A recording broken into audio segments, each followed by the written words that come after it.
and welcome back to my channel. My name is Mary. I'm so glad you found my video. Today we are going to be talking about getting started as a freelance makeup artist. I have been working as a freelance makeup artist for a little over 5 years now. I absolutely love it.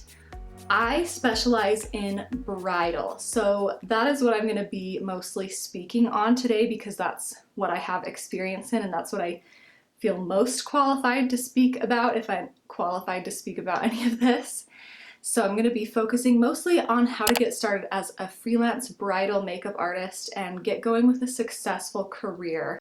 I just want to start out by saying that beginner artists are needed. It's not bad to be a beginner. In fact, they are needed. All skill levels of artists are needed in the industry. There are wonderful, wonderful brides and clients who would love to hire a makeup artist for their special day and get pampered and feel beautiful, but might not have it in the budget to hire an artist who's very experienced. But they would love to hire somebody who has some great know-how and some great skills. And that's where a beginner artist comes into play, and it benefits both the artist and the client because the client needs somebody who's a little bit more in their budget and the artist needs the practice and the experience. So I just want to throw that out there that it's not bad to be a beginner. We all started there. I started there for sure. And I hope I can give you some helpful tips today. I did also ask on my Instagram what specific questions you guys have about getting started. So I'm going to let that kind of lead the discussion and we'll just jump right into it. A lot of people asked about building your makeup kit, and I think that it can be really intimidating because we see a lot of beauty gurus and YouTubers and makeup artists who have built up these enormous makeup collections, and sometimes it feels like you just have to have all the makeup and all of the most expensive makeup in order to get started in a career in freelance makeup artistry, but that's just not the case. You do not need to have everything imaginable to get started. When I got started, I was using a lot of BH cosmetics, Morphe, things like that that are affordable but good quality products. And then as I got more and more clients and started to have money coming in, then that's when I started upgrading my kit and getting nicer things. So that is my recommendation. If somebody tells you that you need to invest thousands of dollars in your makeup kit up front before you ever even get your first paid client, I would disagree with that. I think starting out simple, starting out affordable but good quality, do your research, is a good way to go. And at the end of the video, I'm going to share a few of my favorite go-to makeup products that still to this day I use on my clients that are really affordable and versatile. So stay tuned to the end of the video if you're interested in that. Okay, probably the number one question that was asked was about just how to build your clientele and get your name out there and just become more in demand as an artist. First of all, I want to say that right now is a really great time to get started because we are in what a lot of people in the wedding industry are calling the wedding boom, where after the pandemic, we have so many people now getting married.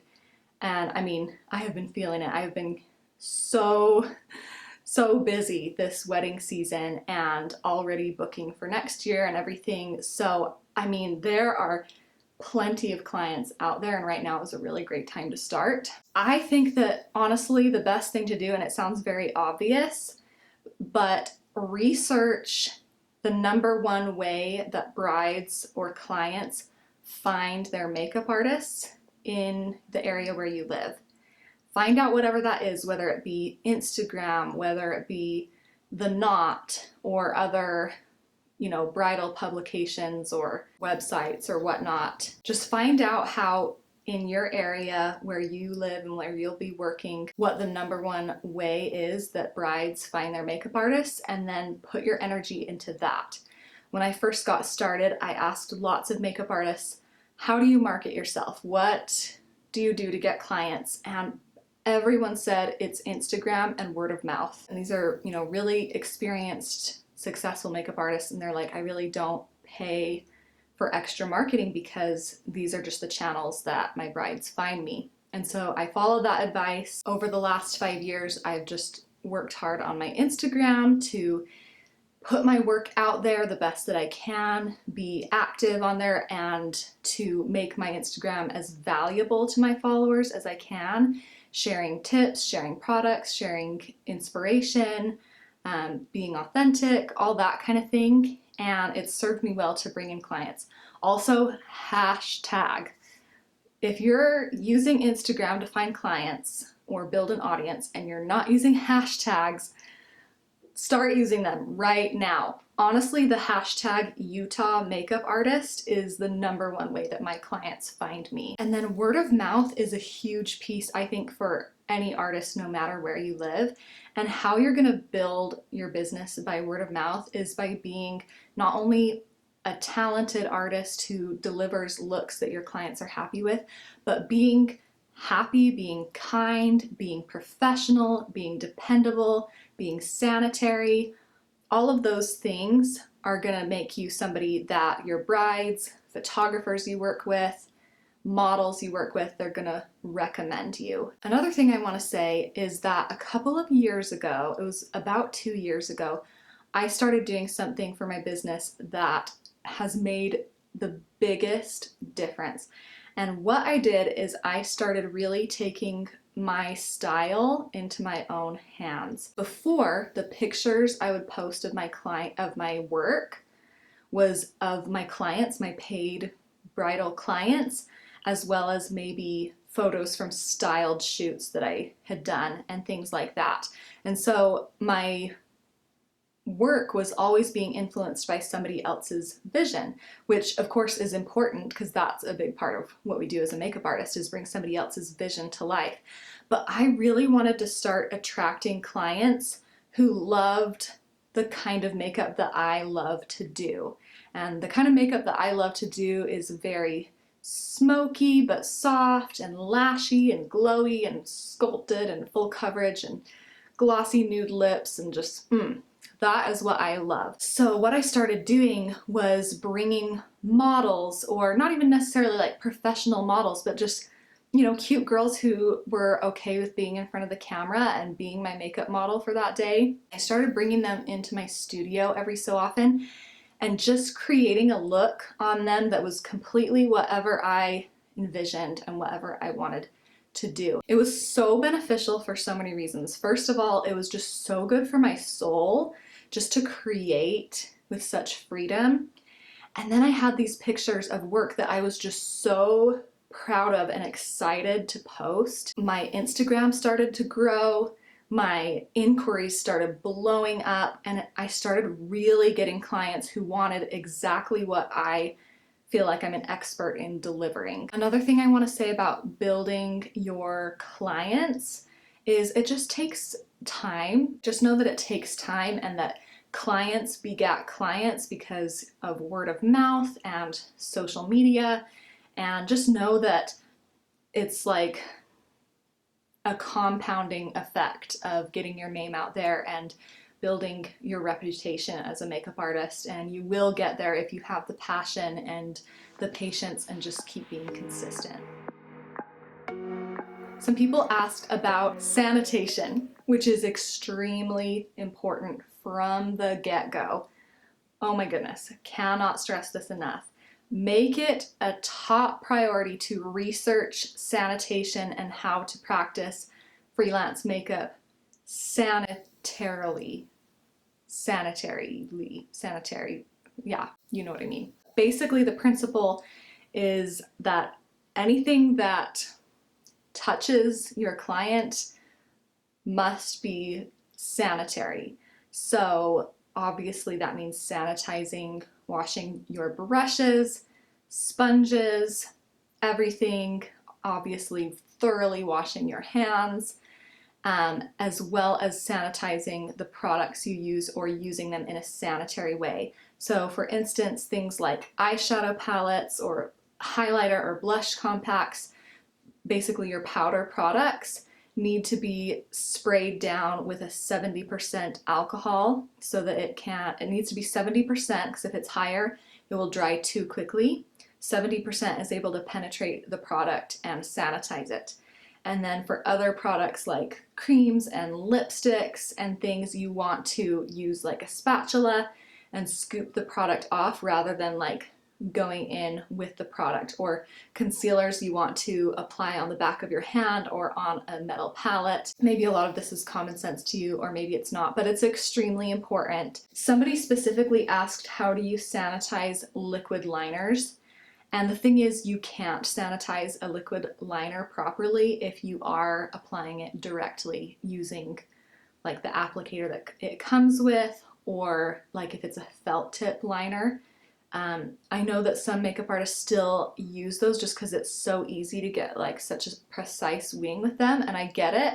And I've heard of some makeup artists saying that they, really spray it down with alcohol to sanitize it, but I mean, technically you shouldn't be doing that.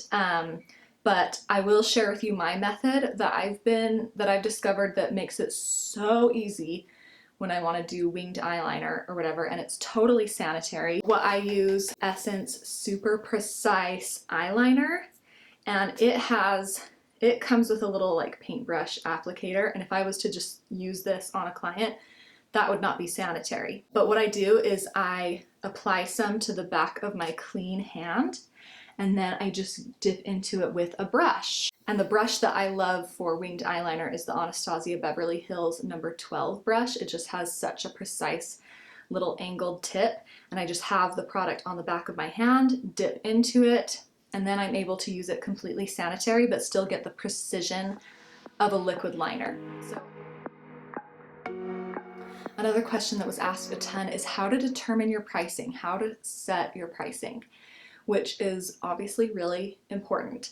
What I recommend is to do your research about what other makeup artists are charging in your area. A makeup artist here in Utah, where I live, is going to charge less than a makeup artist in New York City because cost of living is different and there's other factors too. Focus on researching artists who have a similar amount of experience to you, as well as ones that have more experience. Really get a range and get a feel for what people are charging, and then determine where you want to be. So when you're first starting out and first taking paid clients, you probably don't want to be charging the same amount as somebody who's been doing it for 10 years or whatever.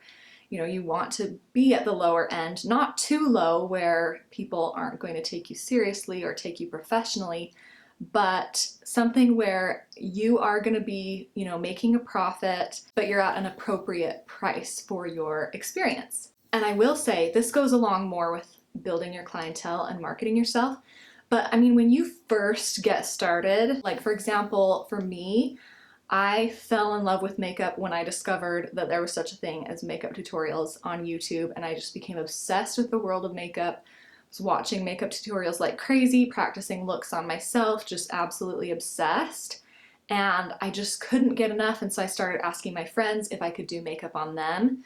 And I realized that what I really loved was doing makeup on other people. I was just, doing it for fun, doing it for free on tons of my friends. And that's how you really get some experience. I mean, that's going to be invaluable to you at the very, very beginning. Before you've even had a paid client, you should be asking every sister, mom, friend, whoever to let you practice makeup on them, because the experience is so important. As a makeup artist, you need to be able to handle whatever situation you find yourself in, whatever face shape, skin tone, skin texture, just everything. So when you're very first starting, what I recommend is practice as much as you can. At this point, you just need the experience and the practice.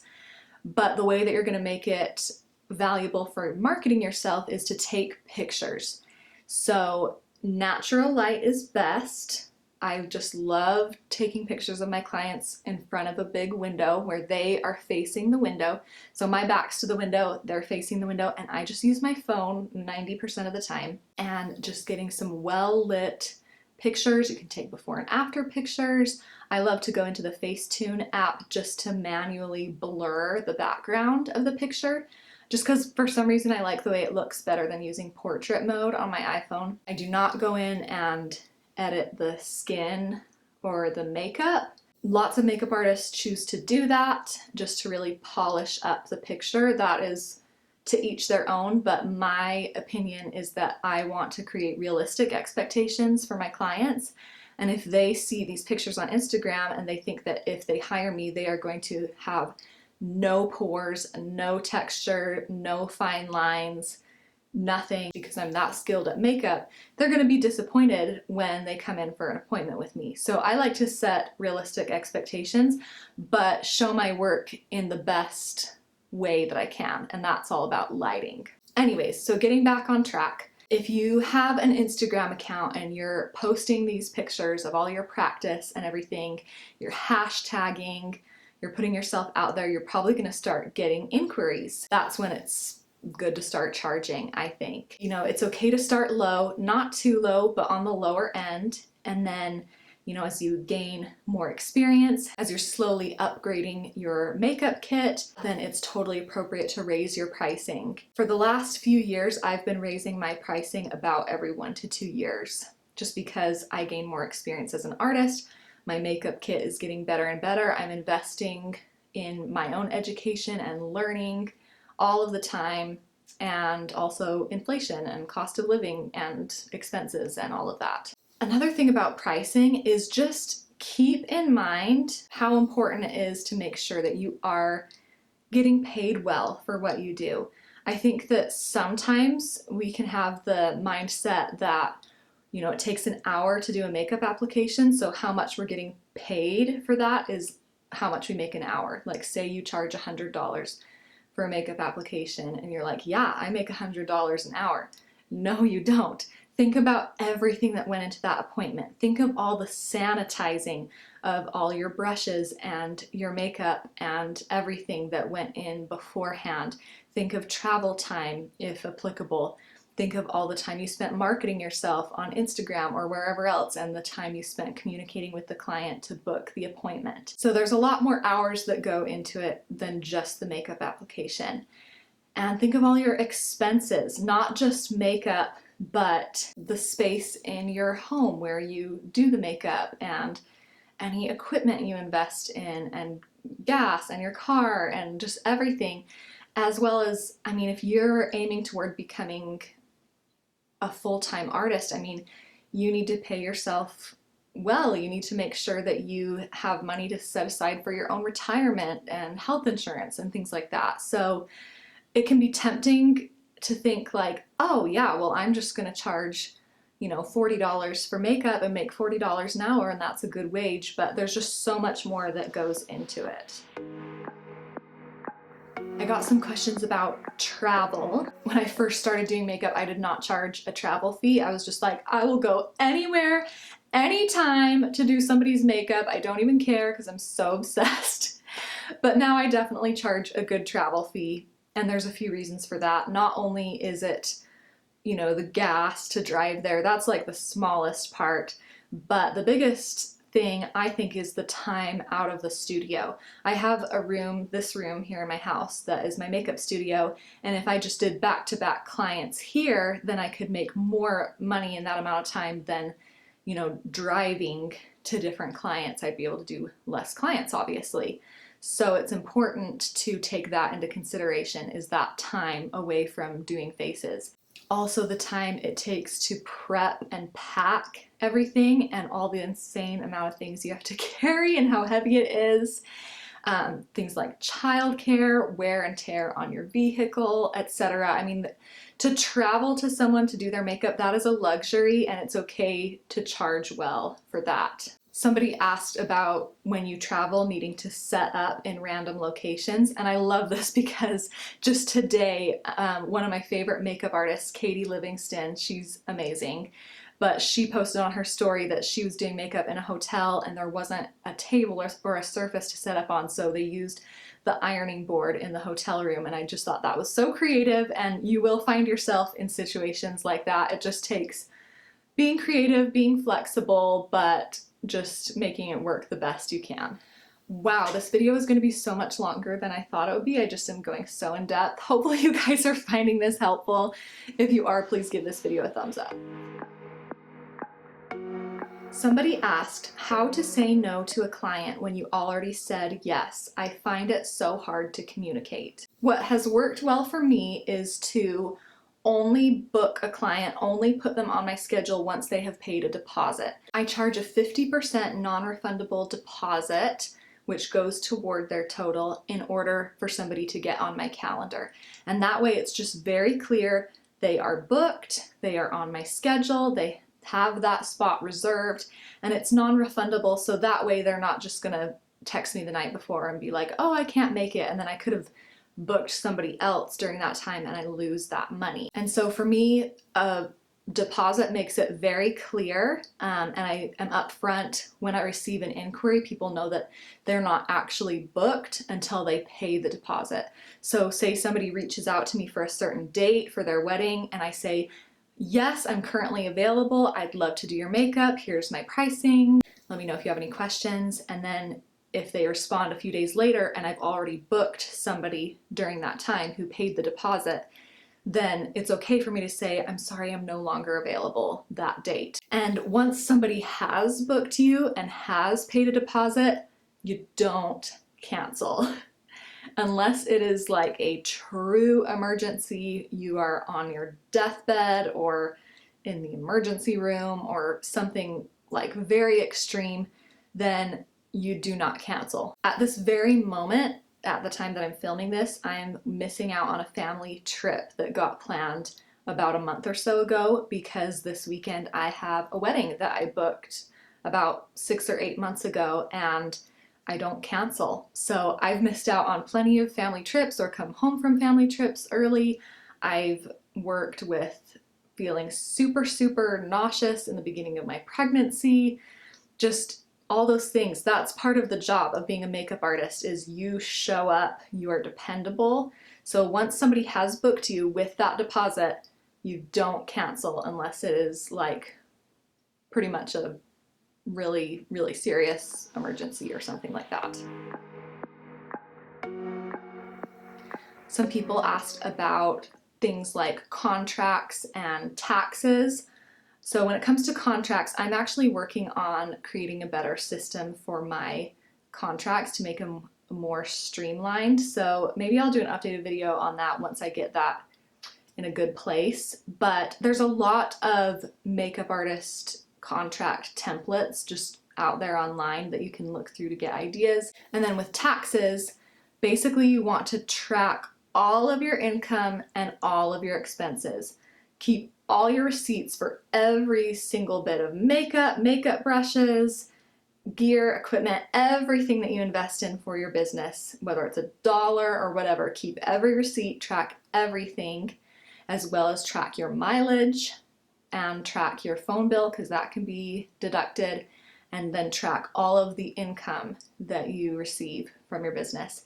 And I just have somebody who does my taxes for me, so I give him all that stuff and let him figure it out. But in the past I have also done it on like TurboTax and stuff, and it kind of walks you through it and it's not that hard. But basically just make sure you're keeping track of all your expenses and all of your income. Talking about gear, people asked what things to invest in as far as lights, cameras, chairs, things like that.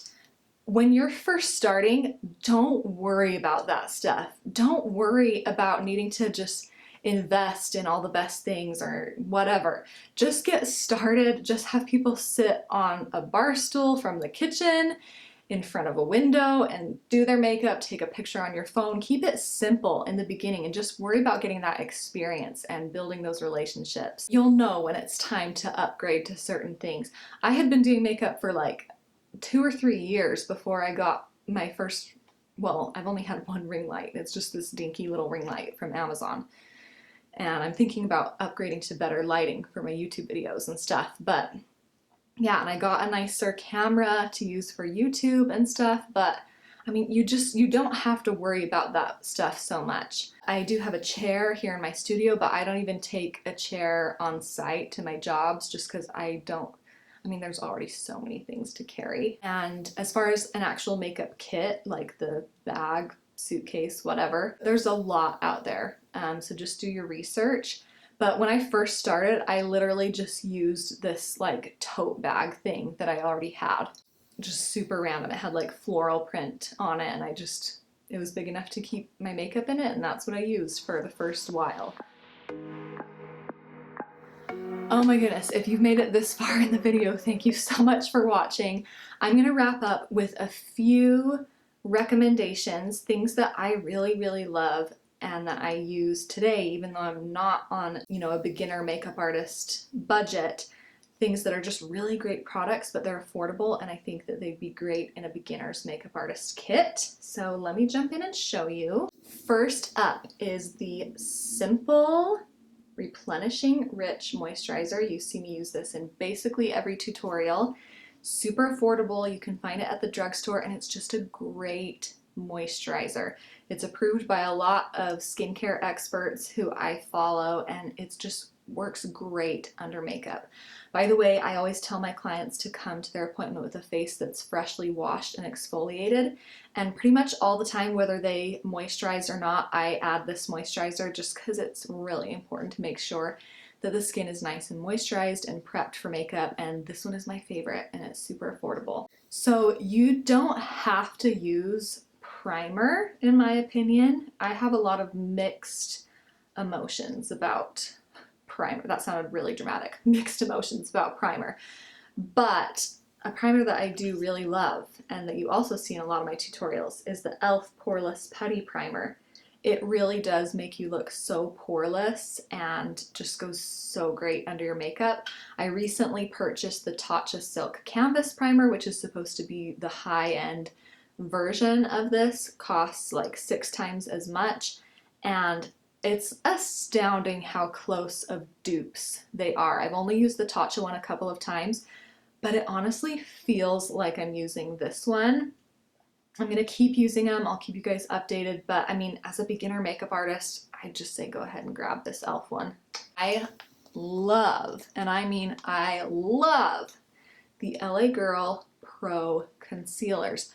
This concealer is so good. I mean, if this exact concealer formula was in some like high-end brand packaging and I was told that it was like $40 a tube, I would probably believe it because it just performs so well. But these are $5 a piece and they work beautifully. The shade Beautiful Bronze is what I use for cream contour on most of my clients. It's incredible. And then I love other lighter colors to use to brighten the face. They're just amazing. You, as a beginner makeup artist, you could totally use these as the only concealer in your kit if you wanted to. I mentioned before that I love this Essence liquid liner. I also love the Essence Extreme Lasting Waterproof Eye Pencils. These are really great pencils. I love them in the waterline, like the nude to brighten up the eyes, or a black or a brown to make them more sultry. They're just really great eyeliners, and I think they're like $3 a piece, so I definitely recommend these. Another Essence product is this clear lip gloss. It's called the Shine Shine Shine Wet Look Lip Gloss, and they have it in other colors, but this clear one is so amazing. It's so wet and shiny looking, and the great thing is you could totally start out with this as the only lip gloss in your kit if you wanted to, and just put it over or mix it with any other lip that you're doing. So rather than needing to go out and get just every shade of lip gloss, you could totally just start with this and put it over top of any lip color you're doing. I absolutely love the RCMA No Color Powder. It just works so well for so many skin tones, skin types. Like, it's just a really good go-to powder that I use all the time. So I definitely would recommend this one. It's really, really good. For beginner makeup artists, I really recommend BH Cosmetics brushes. They are so affordable but really nice quality. I especially love, and I only grabbed 3 brushes from the set. It comes with a lot more brushes, but these are the only ones that are clean right now. But the Rose Quartz brush set Oh my goodness, I love it. So many of these brushes are just my go-to brushes. They're very well made. I've had several sets of them for many years and I've never had any of them become loose or shed or anything. Like, they've just held up so well from using them all the time, washing them and sanitizing them all the time. They're very, very soft. And so many of the brushes in my set are just like my go-to can't live without brushes. So I definitely recommend this brush set. I'm gonna link all of these products below, by the way. Another quick tip about building your kit. I think it's a common misconception with makeup artists that when it comes to foundation and concealers and complexion products that you need to have every single shade available just to accommodate all skin tones. You totally don't. I typically keep 1, 2, 3, 4, 5, 6, 7, about 7 shades in my kit, and I just mix them. So yeah, mixing is your best friend as a makeup artist. You don't need to invest in every shade of a foundation. That would just be crazy in my opinion. Okay, I'm losing light. It's like getting to be evening, but thank you so much for watching. I appreciate it and I really hope this was helpful. Comment down below if this was helpful or if you have any questions or if you just want to say hi. Good luck in your career. You can totally do this. Your passion will be your best guide and your best teacher, and just, yeah, I'm so happy for you if you are wanting to become a makeup artist, because I think it is so fun. Anyway, thank you again for watching and have an amazing day. Bye.